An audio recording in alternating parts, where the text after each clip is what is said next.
Assalamualaikum warahmatullahi wabarakatuh. Nama saya Widya Anggraini, prodi PGSD dari kelas 4I, NPM 19143412. Di sini kita akan membahas satu materi ilmu fikih, yaitu Toharoh. Nah teman-teman, sekarang kita masuk ke judul materi kita, yaitu Toharoh. Di Toharoh ini kita membahas pengertian dari toharoh, istinjak, adab buang air kecil, dan alat untuk bersuci. Nah, di sini materi yang pertama kita akan sama-sama bahas pengertian dari toharoh itu sendiri. Toharoh menurut bahasa artinya bersih, sedangkan menurut istilah syaro, taharoh adalah bersih dari hadas dan najis.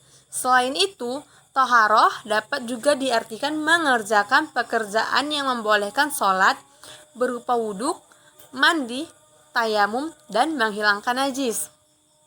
Nah, selanjutnya, toharoh secara umum dapat dilakukan dengan 4 cara.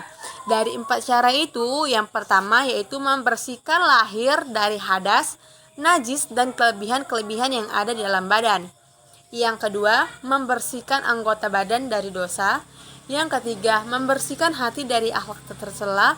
Yang keempat, membersihkan hati dari selain Allah. Pokok pembahasan yang kedua kita yaitu istinjak. Nah, dari teman-teman sekalian pasti sebelumnya sudah pada tahu kan apa itu istinjak, bagaimana itu istinjak.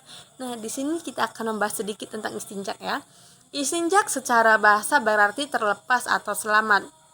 Istinjak adalah menghilangkan sesuatu yang keluar dari kubul atau dubur dengan menggunakan air suci lagi mensucikan, atau menggunakan batu yang suci atau benda-benda lain yang memiliki fungsi sama dengan air dan batu. Yuk, pokok pembahasan kita yang ketiga yaitu adab buang air kecil. Yuk sama-sama kita bahas ya teman-teman, masih tetap semangat kan? Nah, adab buang air kecil itu ada berbagai cara. Yang pertama, menjauhi tempat yang terlarang.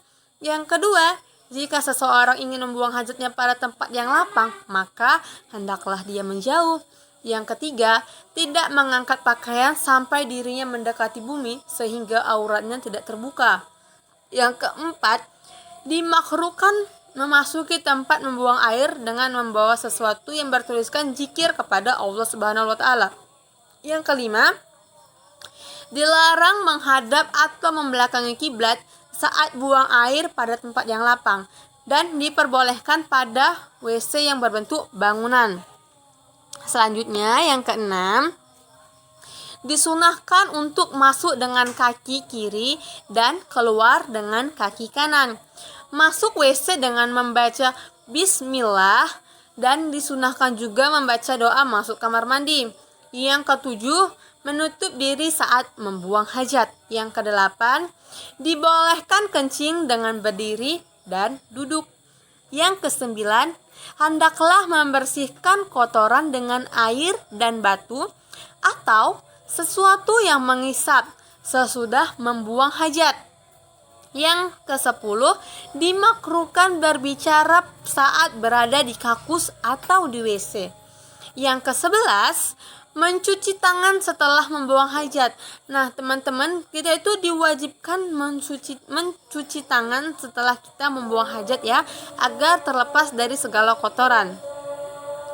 Selanjutnya kita masuk ke alat untuk bersuci, itu ada dua, air dan debu. Kalau kita mau mengambil air wudhu itu bisa menggunakan air. Nah teman-teman, kalau mau tidak ada air, teman-teman bisa berwudhu tayamum dengan menggunakan debu. Mungkin dengan ini aja materi kita hari ini, dan saya akan menyimpulkan hasil materi kita hari ini yaitu toharoh artinya bersuci dan secara umum mengangkat kotoran, najis, dan hadas.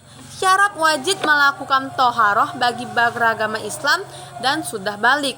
Manfaat toharoh bagi kehidupan sehari-hari dapat membersihkan badan, pakaian, tempat dari hadas dan najis ketika hendak melaksanakan suatu ibadah. Nah teman-teman, demikianlah pembahasan materi kita hari ini. Semoga bisa bermanfaat bagi kita semua, bisa menambah wawasan dan pengetahuan untuk kita semua. Bila ada pengucapan atau kata yang salah, saya mohon maaf. Assalamualaikum warahmatullahi wabarakatuh.